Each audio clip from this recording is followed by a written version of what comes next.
যোৰহাট জিলাৰ তিয়ক সমষ্টিৰ গড়কাপ্তানী পথৰ দুৰৱস্থাই জনসাধাৰণক জিয়াটো ভুগাইছে।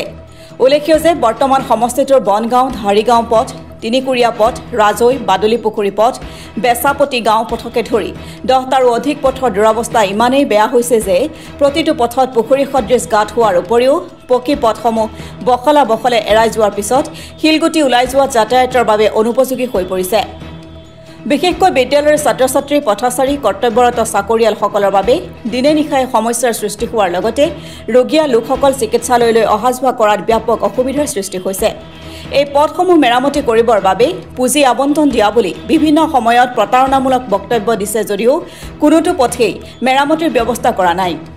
পৰিতাপৰ বিষয় যে বৰ্তমান তিয়ক সমষ্টিৰ উন্নয়ন যিদৰে আগবাঢ়িব লাগিছিল বৰ্তমান তেনেদৰে আগবঢ়া দেখা পোৱা নাই।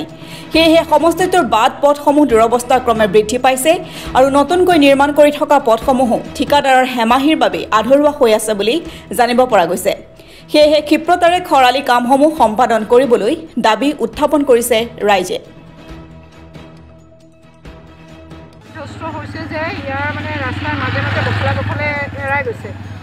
তাৰ ফলত আমাৰ কি হৈছে যাতায়াতৰ অসুবিধা হৈছে, তেনেদৰে যান বাহনবোৰো চলাচল কৰিবলৈ দিগদাৰ হৈছে আৰু সকলোতকৈ বেছি ছাত্ৰ ছাত্ৰী আৰু কৰ্মচাৰীসকল অহা যোৱা কৰিবলৈ খুব দিগদাৰ হৈছে। আৰু এই ক্ষেত্ৰত মই ভাবোঁ যে এই খৰালি কালতে এইবিলাক যদি ৰিপেয়াৰ কৰা হয় তেতিয়াহ'লে হয়তো আগন্তুক সময়ত ৰাস্তাটো ভাল হ'লে আমাৰ অসুবিধাবোৰ আঁতৰিব। কিন্তু যদি এনেকেই এইটো বিধ্বস্ত অৱস্থা হৈ থাকে তেতিয়াহ'লে কিন্তু ৰাইজে মানে অতিশয় আৰু দুৰ্দশা ভুগিয়েই থাকিব লাগে। তাৰপিছত তেওঁলোকৰ যি পথ সংযোগীকৰণৰ যি আঁচনি আছে আৰু তেওঁলোকে যি কিবা অসম মালা নে এনেকুৱা ধৰণৰ আঁচনি যুগুত কৰিছে, সেই আঁচনিৰ যোগেদি এইখিনি মানে ৰিপেয়াৰ কৰিব লাগে আৰু ৰিপেয়াৰ কৰি জনসাধাৰণক দুৰ্দশাৰ পৰা মুক্ত কৰিব লাগে। বনাম বুলি এতিয়ালৈকে বনোৱা নাই, এই সংখ্যাটো আপুনি কি ক'ব?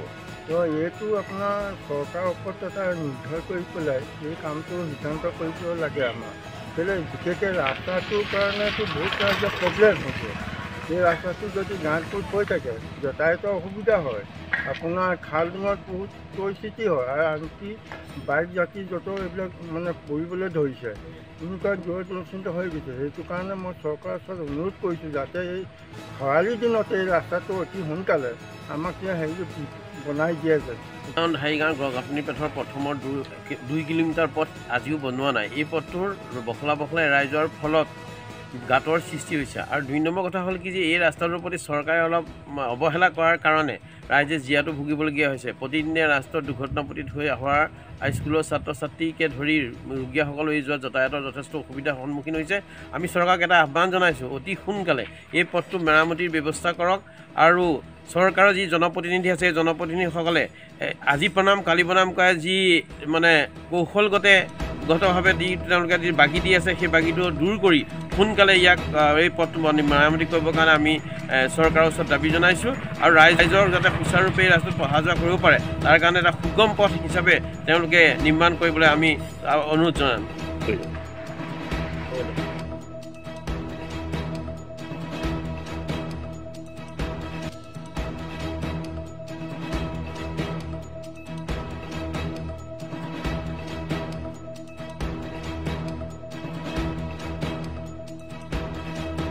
তিয়কৰ পৰা বিৰাজ বৰা ৰিপৰ্ট, অসম টুডে।